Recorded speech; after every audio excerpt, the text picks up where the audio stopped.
कैसे हो सभी। आई होप आप सभी काफ़ी बढ़िया होंगे। स्वागत करता हूं आप सभी का एमपी बोर्ड एजुकेशन के यूट्यूब चैनल पर। तो केमिस्ट्री के सबसे इम्पोर्टेंट ऑब्जेक्टिव आज आपके लिए लेकर आ चुके हैं। यहां पर हम सॉलिड स्टेट, मेटलर्जी और पॉलीमर इनकी बात नहीं करेंगे, क्योंकि यहाँ से जो ऑब्जेक्टिव आने वाले हैं उनकी संख्या काफ़ी ज़्यादा है। ओके, हम उन चैप्टर की यहाँ पर बात करने वाले हैं जहाँ से ऑब्जेक्टिव आएंगे, लेकिन पूरी तरह से ऑब्जेक्टिव नहीं आएंगे, जहाँ से क्वेश्चन भी आने वाले हैं। ओके, तो इन तीनों चैप्टर को छोड़कर बाकी जो चैप्टर रह गए हमारे, वो यहाँ पर हम कवर करने वाले हैं। ओके, पॉलीमर का एक अलग से वीडियो बना रखा है मैंने।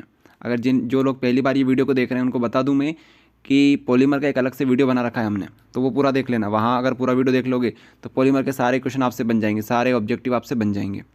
चलो, तो टाइम वेस्ट नहीं करते हैं, समय बड़ा अनमोल है। तो यहाँ पर देखिए आप लोग, for first order reaction value of T half is. तो अगर आपने थोड़ा बहुत पढ़ रखा है टी हाफ के बारे में तो आपको पता होगा फर्स्ट ऑर्डर रिएक्शन के लिए टी हाफ किसी के ऊपर डिपेंड नहीं करता, कांस्टेंट होता है। तो ये आ जाएगा फर्स्ट वाला। ओके, तो आगे बढ़ते हैं। अगला क्वेश्चन है हमारे पास फिफ्थ वाला। देखो, सारे इंपॉर्टेंट के ऊपर बात करना है हमें। ओके, तो ये वाला देख लीजिए आप, half life period of first order reaction.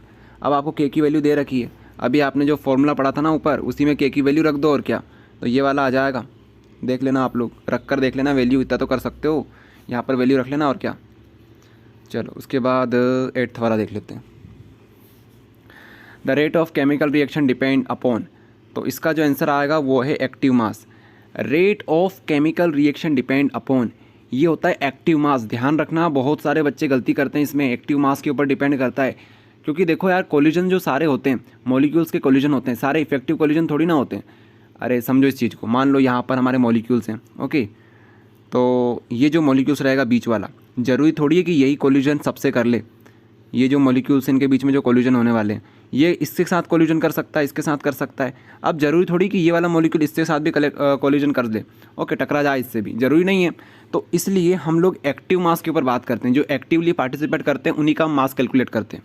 Okay, बहुत लेंदी टॉपिक है, आप इतने में समझ जाओ। उसके बाद आता है अरहानियस इक्वेशन। तो अरहानियस इक्वेशन के ऊपर बात करते हैं। ये तो आपको डायरेक्ट याद ही रखना पड़ेगा, k equals to a e to the power, k is equals to a e to the power minus e a upon r t. यहाँ पर ए क्या है, अरहानियस इक्वेशन का फैक्टर होता है, फ्रीक्वेंसी फैक्टर भी बोलते हैं इसको, अरहानियस कांस्टेंट भी बोलते हैं। इन दोनों में अंतर क्या है देखो आप लोग, यहाँ पर अरहानियस का कांस्टेंट नहीं है, ठीक है, फ्रीक्वेंसी फैक्टर बोल दो, अरहानियस कांस्टेंट बोल दो, एक ही बात होती है। तो करेक्ट कौन सा रहेगा, ये वाला रहेगा। ओके, बहुत इंपॉर्टेंट है, 2012 में आ चुका है, 13 में आ चुका है, 15 में आ चुका है, 18 में आ चुका है। अब थोड़े बहुत दिन बाद 22 लिखा हुआ आ जाएगा वहाँ पर। ओके, तो इम्पोर्टेंट है। उसके बाद अगला क्वेश्चन देखते हैं। Unit of velocity constant of first order reaction. देखो, इसका एक फॉर्मूला होता है, ये जो होता है ना आपका रेट ऑफ रिएक्शन, माफ़ कीजिएगा, रेट ऑफ रिएक्शन नहीं बोलना चाहिए, रेट कांस्टेंट का एक फॉर्मूला निकल के आता है। ओके, तो वो आपको याद करना होता है। तो अभी आप लोग याद एक काम करेंगे, यहाँ पर एक इमेज लगा देंगे, आपको इमेज दिख रही होगी यहाँ पर, ये होता है फॉर्मूला।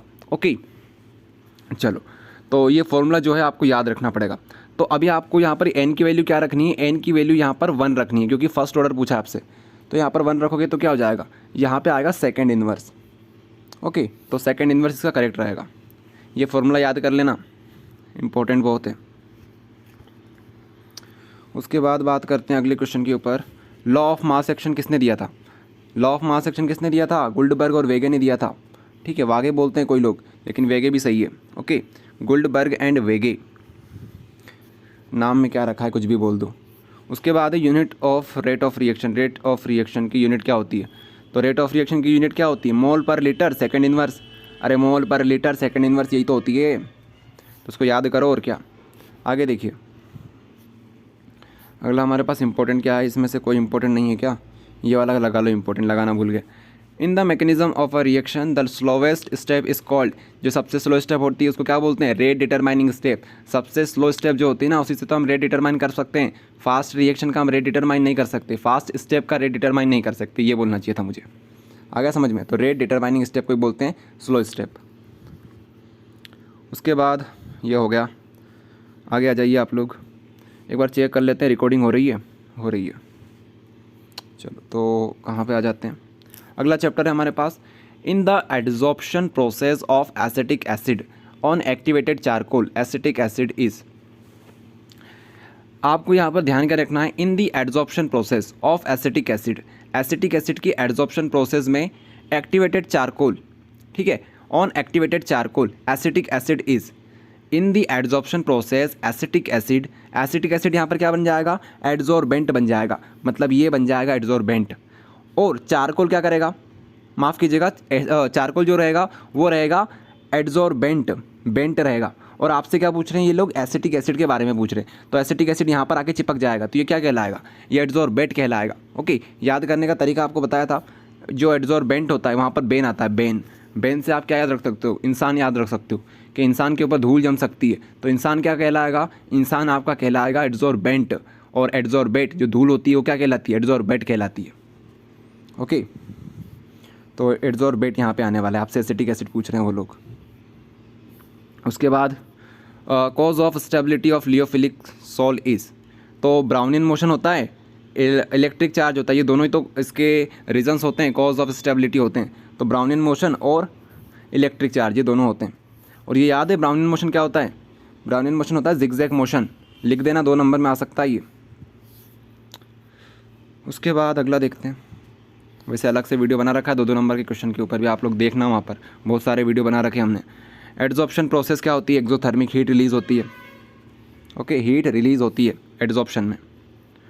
उसके बाद अगला क्वेश्चन कौन सा है, देखो आप ज़्यादा और भी ज़्यादा क्वेश्चन लगा सकते हो, मैंने कुछ इंपॉर्टेंट ले रखे। ओके, ऐसा मत बोलना कि सर इतना लगा लेंगे तो हो जाएंगे क्या पास हो जाओगे, बिल्कुल कोई दिक्कत नहीं है, लेकिन आप सोचो कि इसी में से सारे आ जाएंगे, तो ऐसा नहीं है। ओके, तो ये कमेंट में मत लिखना कि सर इतना करने के बाद हमारे पूरे में से पूरे नंबर आ जाएंगे क्या, तो नहीं आएंगे आपके पूरे में से पूरे नंबर। ओके, पास हो जाओगे आप। Sol which can act like protective colloid, protective colloid की तरह वर्क कौन करता है, गोल्ड नंबर पढ़ा है आपने, नहीं पढ़ा, तो वहाँ पे आता है जिलेटिन। ओके, उसके बाद है हार्डी-सुल्जे नियम, हार्डी-सुल्जे नियम बहुत सरल है, हार्डी-सुल्जे नियम पता है कि नहीं पता है, हार्डी-सुल्जे नियम, वहाँ पर कोगुलेशन होता है, कोगुलेशन के ऊपर ये नियम दिया गया था, ठीक है, तो कोगुलेशन हो गया यहाँ पर। उसके बाद अगला है हमारे पास एग्जाम्पल ऑफ पायस इमल्शन, इमल्शन का एग्जाम्पल क्या होता है, बटर होता है एग्जाम्पल इमल्शन का, लिक्विड इन लिक्विड। ओके, उसके बाद हमारे पास अगला क्वेश्चन कौन सा है, ये रहा, coagulation is just reverse process of, तो कोगुलेशन जस्ट रिवर्स प्रोसेस होती है पेप्टाइजेशन की, तो कोगुलेशन और पेप्टाइजेशन जस्ट अपोजिट तो होते हैं। अरे पेप्टाइजेशन में क्या होता है, जो कोलाइडल पार्टिकल्स होते हैं वो क्या बन जाते हैं, प्रिसिपिटेट बन जाते हैं। और कोगुलेशन में क्या होता है, कोगुलेशन में जो कोलाइडल पार्टिकल्स होते हैं वो प्रिसिपिटेट बनते हैं। और पेप्टाइजेशन में क्या होता है, पेप्टाइजेशन में जो हमारे बोल सकते हो आप लोग प्रिसिपिटेट होता है, वो कन्वर्ट किस में होता है, वो कन्वर्ट होता है कोलोइडल पार्टिकल में। थोड़ा सा ध्यान रखना, मैंने यहाँ पर थोड़ी सी गलती कर दी, एक बार मैं रिपीट कर देता हूँ क्या बोला मैंने। पेप्टाइजेशन में क्या होता है, जो हमारे प्रिसिपिटेट होता है, जो हमारे पास फ्रेशली प्रिपेयर्ड होता है प्रिसिपिटेट, उसका कन्वर्जन किस में होता है, उसका कन्वर्जन होता है भाई साहब, उसका कन्वर्जन होता है कोलाइडल पार्टिकल्स में। लेकिन कोगुलेशन में क्या होता है, कोगुलेशन में कोलाइडल पार्टिकल्स हमारे पास पहले से होते हैं, उसका हम कन्वर्जन किस में करते हैं, उसका हम लोग कन्वर्जन करते हैं प्रिसिपिटेट में। तो जस्ट अपोजिट तो हुआ ये। ओके, चलिए उसके आगे देखते हैं, movement of colloidal particles under the effect of electric field is called, तो इलेक्ट्रोफोरेसिस बोलते हैं। ये बड़े बड़े टॉपिक हैं यार, अब क्या बताएं आपको, किस तरह से समझाएं यहाँ पर, नहीं तो वीडियो लंबा हो जाएगा, और वीडियो लंबा हो जाता है तो आप देखते नहीं हो, इसलिए हमें थोड़ा छोटा बनाना पड़ेगा। याद करो इसको और क्या रटो कि इलेक्ट्रोफोरेसिस बोलते हैं। मूवमेंट ऑफ कोलोइडल पार्टिकल क्या होता है, इलेक्ट्रोफोरेसिस होता है। उसके बाद 18 वाला क्वेश्चन देख लो आप लोग, colloidal solution in liquid in liquid emulsion होता है, अभी बताया थोड़ी देर पहले। Conversion of precipitate into colloidal solution is known as, अरे अभी तो बताया, conversion of freshly prepared precipitate into colloidal solution is called peptization. उसके बाद 6 वाला देखो, cleansing action of soap based on which principle, तो इमल्सिफिकेशन के प्रिंसिपल पर ये बेस्ड होता है। Who use the word catalyst for the first time, Berzelius ने ये यूज़ किया था, बर्जेलियस ने सबसे पहले ये वर्ड यूज़ किया था कैटलिस्ट। ओके, तो ये आपको याद ही रखना पड़ेगा। उसके बाद यहाँ पे जाइए, गैस मास्क, आप लोग देख रहे होंगे यहाँ पर गैस मास्क, तो गैस मास्क क्या होता है, एड्जॉर्प्शन ऑफ पॉइजनस गैसेस, जो हमारे कोयले की खदानों में जाते हैं मजदूर लोग, वो पहन के जाते हैं गैस मास्क। क्यों पहन के जाते हैं, क्योंकि जो पॉइजनस गैसेस होती है वो उसके ऊपर एड्जॉर्ब हो जाती है, एब्जॉर्ब नहीं होती है, एड्जॉर्ब हो जाती है, ध्यान रखना। उसके बाद गोल्डन नंबर क्या होता है, लियोफिलिक कोलॉइड होता है, प्रोटेक्टिव कोलॉइड के लिए यूज़ करते हैं लियोफिलिक। ओके, उसके बाद हमसे गोल्डन नंबर पूछ लिया। उसके बाद कोगुलेटिंग पावर, तो कोगुलेटिंग पावर किसने दिया था, हार्डी-सुलजे नियम आता है इसके अंदर। ओके, तो ये हो गया कंप्लीट आपका। अब पी ब्लॉक में आ जाओ। पी ब्लॉक में क्या क्या इंपॉर्टेंट है, यहाँ से इंपॉर्टेंट होता है लाफिंग गैस। याद रखना आप लोग, लाफिंग गैस जो होती है वो क्या होती है, N2O होती है लाफिंग गैस। उसके बाद इंपॉर्टेंट आपको यहाँ पर मिलेगा advertisement display which is used for bright advertisement display. तो आप क्या लिखोगे, नियॉन लिखोगे, नियॉन।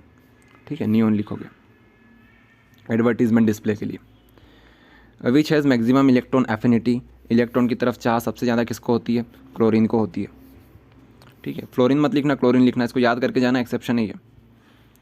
उसके बाद सभी को स्क्रीन दिखाई दे रही है। Okay, which of the following is weakest acid, सबसे वीक एसिड कौन सा होता है, सबसे स्ट्रॉन्ग ये होता है, सबसे वीक कौन सा होगा, ये होगा, और क्या। अरे एसिडिक स्ट्रेंथ क्या होती है, डाउन द ग्रुप इंक्रीज होती जाती है, तो समझ गए होंगे आप लोग, आपसे वीक पूछा जा रहा है वहाँ पर। आगे देखते हैं, which noble gas does not have octet complete, तो हीलियम का ऑक्टेट कंप्लीट नहीं होता है, डबलेट कंप्लीट होता है, तो हीलियम लिखोगे आप लोग। विच हेलोजन सब्लिमेट, विच हेलोजन सब्लिमेट, तो आयोडीन लिखना है आपको। क्या लिखना है, आयोडीन। आयोडीन के दो क्वेश्चन बनते हैं, एक सब्लिमेट वाला बनता है आयोडीन का, उसके बाद एक और क्वेश्चन आता है ये सी ग्रास वाला, तो इसमें भी आपको आयोडीन ही छापना है। ओके, चलो नीचे आ जाओ। वाइट फॉस्फोरस पोजेस, तो वाइट फॉस्फोरस किस स्टेप में होता है, P4 के इस प्रकार से होता है P4 में, तो इसको याद रखना। ओके, ये कंपोजिशन होती है इसकी। उसके बाद आगे क्वेश्चन देखो आप लोग, ये रहा, हैज़ हाईएस्ट इलेक्ट्रॉन एफिनिटी। अभी आपको थोड़ी देर पहले बताया सबसे ज़्यादा चाह किसको होती है, इलेक्ट्रॉन की, क्लोरीन को होती है, फ्लोरीन मत लिख देना। उसके बाद यहाँ पे आ जाओ आप लोग 11th वाले पर, तो fill in the blanks, inert gas is mostly used in advertisement. Advertisement में कौन को यूज़ करते हैं, नियॉन को यूज़ करते हैं। सबसे पहला ऑब्जेक्टिव अपन ने ये देखा था आज की क्लास, मतलब पी ब्लॉक में। ओके, उसके बाद हेलोजन बोलते हैं ग्रुप नंबर 17 को। उसके बाद जो रेडियो एक्टिव इनर्ट गैस होती है वो कौन सी होती है, रेडॉन होती है, रेडॉन होती है, याद रखना ये।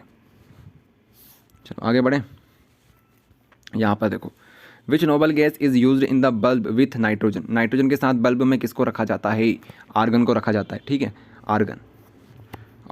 ओके, उसके बाद 16th वाला देखेंगे, which gas is filled in a balloon used for metrological experiment.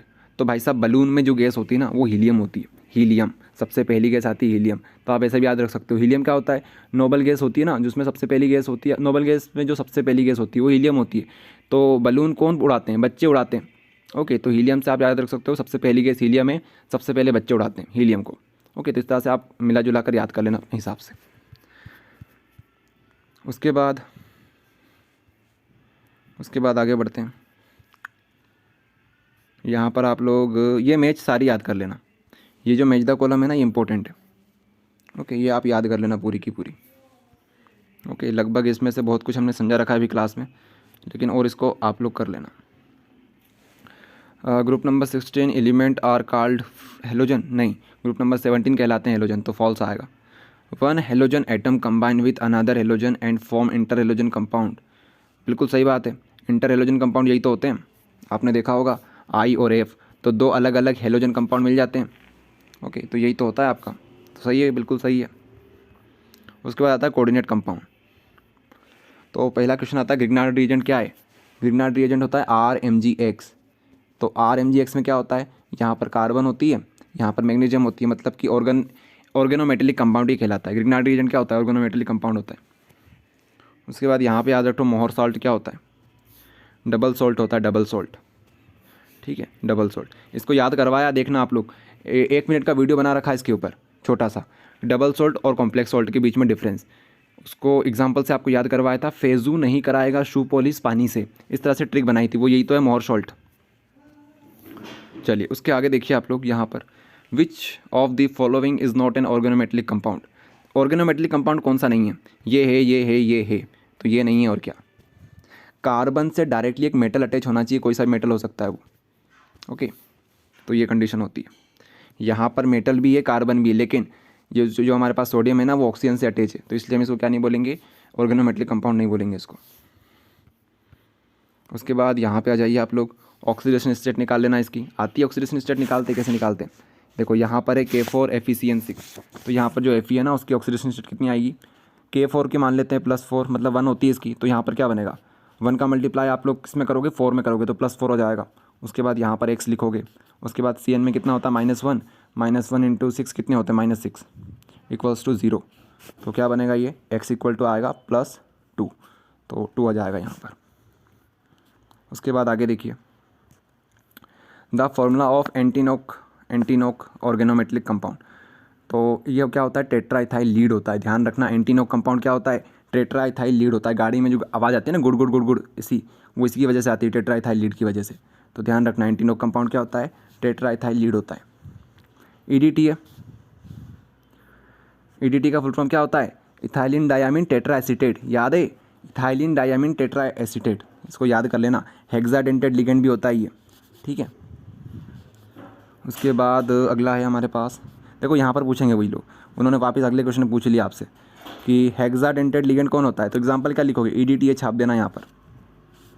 उसके बाद total number of ions provided by the complex Cl in water, तो इसका क्या आएगा? आप लोग इसको निकाल के देखना, यहाँ पर 2 आएगा। कैसे निकालोगे?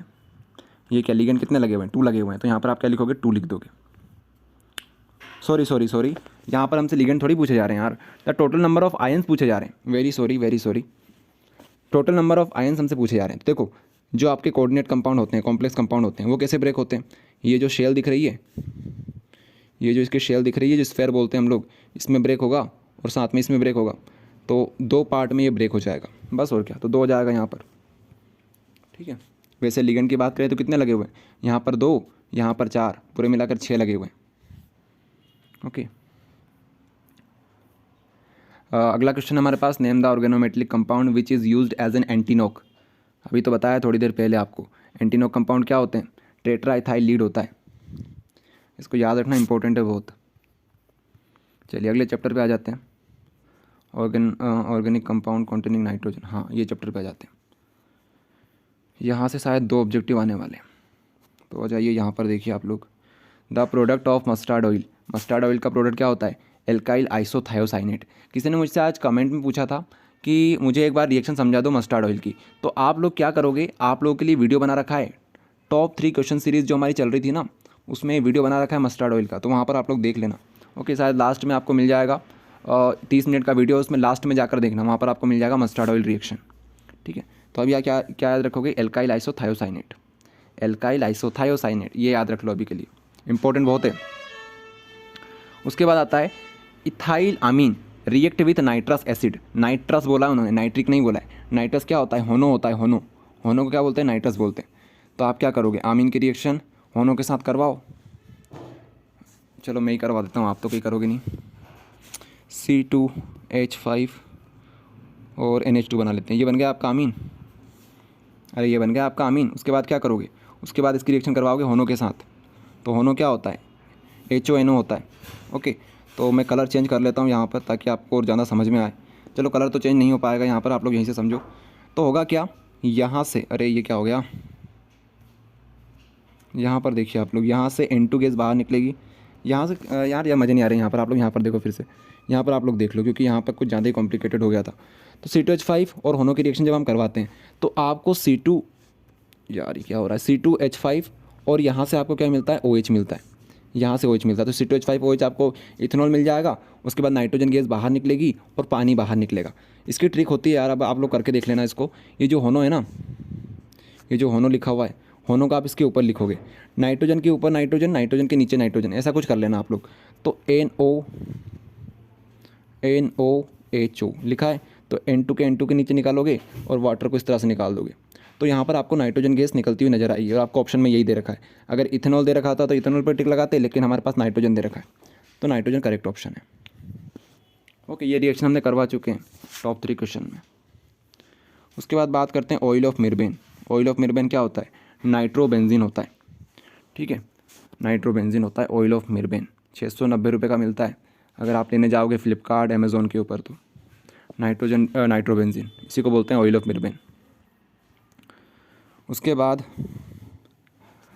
अगला क्वेश्चन है 5th वाला, C6H5N2Cl और CuCl यहाँ पर यूज़ हुआ है। CuCl दिखते ही समझ जाओ कि रिएक्शन कौन सी है।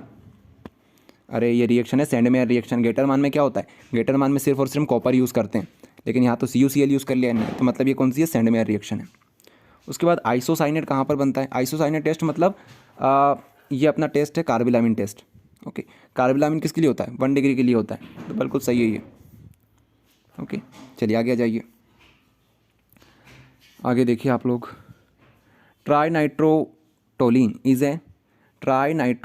Is a substance. क्या बोला जा रहा है हमसे, ट्राइनाइट्रोटोलिन। ठीक है, नाइट्रोटोलिन नहीं बोला इन्होंने, क्या बोला, ट्राइनाइट्रोटोलिन बोला है। तो ट्राइनाइट्रोटोलिन को हम क्या लिखते हैं, TNT लिखते हैं, TNT। और अगर आप किसी ने वो गेम खेला हुआ है, कौन सा गेम होता है वो, मेनक्राफ्ट में ये आता है TNT क्या होता है, एक्सप्लोजिव होता है। ठीक है, बम होता है, बम विस्फोट होता है इससे, तो आप लिख देना ट्राइनाइट्रोटोलिन क्या होता है, एक्सप्लोजिव होता है। उसके बाद अगला है हमारे पास मिथाइलामीन। मिथाइलामीन कैसा होता है भाई साहब, बेसिक होता है। ओके, बेसिक नेचर रखता है ये, लोन पे डोनेट कर सकता है। तो 8th वाले का क्या आएगा, अच्छा बेसिक तो उन्होंने दे रखा है ना, मिथाइलामीन इज़ बेसिक देन अमोनिया। तो अमोनिया से ज़्यादा बेसिक होता है मिथाइलामीन। क्यों होता है, क्योंकि इसके पास क्या होता है, मिथाइलामीन के पास एक CH3 ग्रुप होता है। ये क्या करता है, ये इंडक्टिव इफेक्ट शो करता है, मतलब कि लोन पेयर को डोनेट करता है। तो लोन पेयर की संख्या कहाँ पर बढ़ जाती है, मिथाइलामीन में बढ़ जाती है। तो इस वजह से डेंसिटी बढ़ जाती है इलेक्ट्रॉन की, तो अच्छी तरह से ये लोन पेयर को डोनेट कर पाएगा। इंपॉर्टेंट क्वेश्चन ये करवा रखा है हमने। मिथाइलामीन में क्या आएगा, मोर बेसिक। ओके, बेसिक तो है, ये तो उन्होंने पहले ही बोल रखा है, लेकिन कितना मोर बेसिक है कि लेस बेसिक है, तो मोर बेसिक आएगा अमोनिया से। उसके बाद आ जाइए यहाँ पर 13 और 14 वाला क्वेश्चन देख लेते हैं फटाफट। Basic nature of amine is due to presence of और नाइट्रोजन एटम। तो अभी आपको बताया लोन पेयर की वजह से होता है लोन पेयर की वजह से, तो यहाँ पर लिख लेना लोन पेयर। ओके, उसके बाद 14th वाला क्वेश्चन देखेंगे आप लोग। Primary amine on heated with fill in the blanks and fill in the blanks form isocyanate. तो यहाँ पे आपको कार्बिलामीन रिएक्शन आना जरूरी है। तो कार्बिलामीन रिएक्शन हम क्या क्या यूज़ करते हैं, एक हम लोग यूज़ करते हैं क्लोरोफॉर्म का, और एक बेस ले लो NaOH ले लो, और क्या, ये हो गई कंप्लीट आपकी reaction.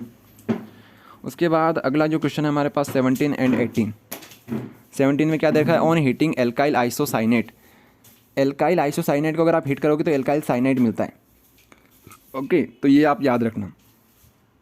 कार्बिलामीन reaction is used for the identification of primary amine. अभी तो बताया आपको, कार्बिलामीन जो रिएक्शन होती है वो किसके लिए होती है, 1 डिग्री प्राइमरी आमीन के लिए होती है। ओके, तो 1 डिग्री लिख दो या प्राइमरी आमीन लिख दो, एक ही बात है।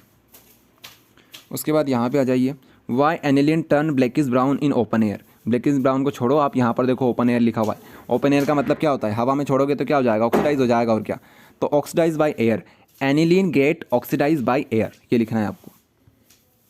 उसके बाद यहाँ पे आ जाइए 8, 9 और 11 वाला।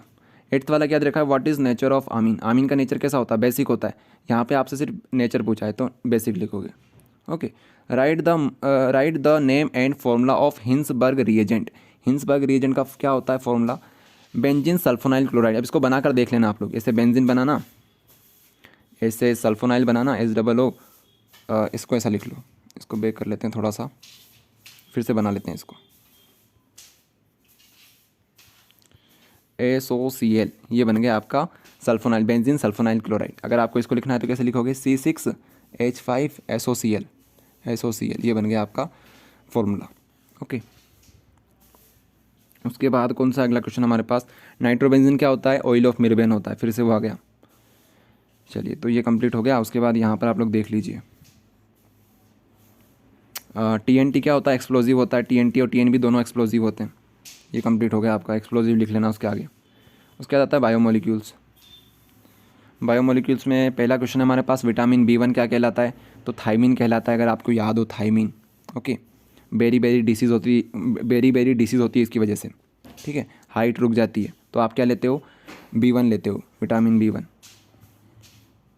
उसके बाद अगला क्वेश्चन हमारे पास 15 वाला इंपॉर्टेंट, डाइसेक्राइड क्या होते हैं, लैक्टोस होते हैं। डाइसेक्राइड प्रेजेंट इन मिल्क, आपसे ये पूछा जा रहा है ना, डाइसेक्राइड प्रेजेंट इन मिल्क, तो मिल्क में, दूध में क्या प्रेजेंट होता है, लैक्टोस प्रेजेंट होता है। उसके बाद व्हाट इज़ नॉट ग्लाइसरेट, तो यहाँ पर शॉप आएगा, वैसे ये आने का नहीं है, मुश्किल है ये यहाँ से आएगा, क्योंकि शायद ये रिड्यूस हो चुका है। तो वैसे सॉप याद कर सकते हो आप लोग, ग्लिसराइड क्या होता है, सॉप ये होता है मतलब। ठीक है, चलो, तो विच मतलब कि नहीं होता है, उससे ये पूछा विच इज़ नॉट ग्लाइसराइड, तो सॉप आप याद रख सकते हो। ठीक है, चलो, तो उसके बाद अगला क्वेश्चन हमारे पास, which is not found in RNA। RNA में क्या प्रेजेंट, RNA में क्या नहीं होता है, थोड़ा ध्यान दिया करो आप लोग यहाँ पर, क्योंकि मैं भी कंफ्यूज हो जाता हूँ कभी कभी। विच is not, which is not glycerate, glycerate नहीं होता है तो सोप नहीं होता है। विच is not found in RNA, RNA में क्या नहीं पाया जाता है, तो आपको पहले ये पता होना चाहिए पाया क्या क्या जाता है आरएनए में, डीएनए और आरएनए, आरएनए आरएनए। तो यहाँ पर क्या होता है, एडेनिन होता है, ग्वानिन होता है, साइटोसिन एंड थाइमिन होता है। साइटोसिन को सी लिख लेते हैं, थाइमिन को टी लिख लेते हैं, यहाँ पर टी लिख लेते हैं। ओके, तो ये होता है उसका। आरएनए में क्या होता है, एडेनिन तो होता है, ग्वानिन भी होता है, साइटोसिन भी होता है, लेकिन टी की जगह पर क्या जाता है, यू आ जाता है, यूरेसिल आ जाता है। ओके, तो यूरेसिल इसका करेक्ट आंसर। आपसे ये पूछा जा रहा है कि क्या नहीं होता है, तो थाइमिन नहीं होता है, एडेनिन भी होता है, एडेनिन होता है, ग्वानिन होता है, साइटोसिन तो यहाँ पर दे नहीं रखा है, यूरेसिल भी होता है, बस थाइमिन नहीं होता है। थाइमिन कहाँ पे होता है, थाइमिन डीएनए में होता है। चलो आगे आ जाओ। Denaturation does not affect primary structure of protein, तो बिल्कुल सही बात है, जो डीनेचुरेशन होता है, ठीक है, डीनेचुरेशन की वजह से क्या होता है, जो प्राइमरी स्ट्रक्चर होता है प्रोटीन का वो अफेक्टेड नहीं होता है, बाकी सेकेंडरी, टर्शरी, क्वाटरनरी ये सब कुछ अफेक्ट हो जाते हैं, बस प्राइमरी रह जाता है। ओके, चलो, बायोलॉजिकल एक्टिविटी डिस्ट्रॉय हो जाती है डीनेचुरेशन की वजह से, याद करके जाना इंपॉर्टेंट है। ओके, एक वाइट इसका एग्जाम्पल है। उसके बाद डीएनए में क्या प्रेजेंट नहीं होता, अब डीएनए में पूछ लिया, देख लो आपसे, डीएनए में क्या प्रेजेंट नहीं होता है, तो यूरेसिल नहीं होता है, यहाँ पर थाइमिन होता है लेकिन यूरेसिल नहीं होता है। ठीक है, थाइमिन नहीं होता है, सही बोला मैंने, बिल्कुल। Write the chemical name of vitamin C, vitamin C का केमिकल नेम क्या होता है, विटामिन सी का केमिकल नेम क्या होता है, एस्कॉर्बिक एसिड होता है, एस्कॉर्बिक एसिड, तो इसको आपको याद ही रखना पड़ेगा। उसके बाद विच bond connecting to amino acid, दो अमीनो एसिड को कौन कनेक्ट करके रखती है, दो अमीनो एसिड को कनेक्ट करके रखती है पेप्टाइड बॉन्ड, बहुत इंपॉर्टेंट है पेप्टाइड बॉन्ड, इसको करवा चुके हैं हम लोग टॉप 3 में। ओके, तो देखना वहाँ पर पेप्टाइड बॉन्ड याद है, ये पेप्टाइड बॉन्ड क्या होती है, जैसे हमने देखा था ग्लाइसिन को और एलेनिन को, ग्लाइसिन और एलेनिन को, तो ग्लाइला बना था। ठीक है, तो ये दो बॉन्ड को कनेक्ट करके रखती है कौन, peptide bond. In RNA molecule which pyrimidine is present in the place of thymine, thymine की जगह पर क्या होता है, थाइमिन की जगह पर यूरेसिल होता है आरएनए में, अभी तो बताया आपको, ये इंपॉर्टेंट है, इसको अच्छे से करके जाना। उसका 11वें पे जाओ आप लोग, इसको जूम करें क्या, जूम कर देते हैं। विच protein is helpful for clotting of blood, यहाँ पर बच्चे गलती कर देंगे, देखो प्रोटीन बोला है आपसे, विटामिन बोलते तो हम क्या लिखते हैं, विटामिन के लिखते, लेकिन आपसे प्रोटीन बोला जा रहा है। चलिए, तो एक कॉल आ गया था हमारे पास, इस वजह से थोड़ा सा डिस्टर्बेंस हो गया। चलिए, तो कहाँ पर थे, वहीं से कंटिन्यू करते हैं। यार ये कहाँ पर आ गए हम लोग, ये तो हो गया था, यहाँ पर थे। ओके, तो RNA molecules which pyramid does not, ये तो हो गया था ना अपना, कि आरएनए में कौन सा नहीं होता है, आरएनए में क्या नहीं होता है भाई साहब, RNA molecules which pyramid present in the thymine, thymine की जगह पर क्या प्रेजेंट होता है, आरएनए में प्रेजेंट होता है यूरेसिल। ओके, चलो उसके बाद 11वां वाला देखो, विच protein is helpful for the clotting of blood. ठीक है, तो प्रोटीन आपसे बोला जा रहा है, ना कि विटामिन बोला जा रहा है। तो विटामिन होता तो विटामिन के छाप देते, लेकिन यहाँ पर प्रोटीन लिखा हुआ है, तो क्या लिखोगे, फाइब्रिनोजन, फाइब्रिनोजन यहाँ पर आप लोग लिखना है, कि यही तो होता है प्रोटीन, फाइब्रिनोजन। ठीक है, चलो ये कंप्लीट हो गया। तो इस तरह से शायद पूरे कंप्लीट हो चुके हैं। अब एक चैप्टर बचा हुआ है, केमिस्ट्री इन एवरीडे लाइफ, उसको आधे घंटे में हमने कंप्लीट कर रखा है, उसको अच्छे से कर लें।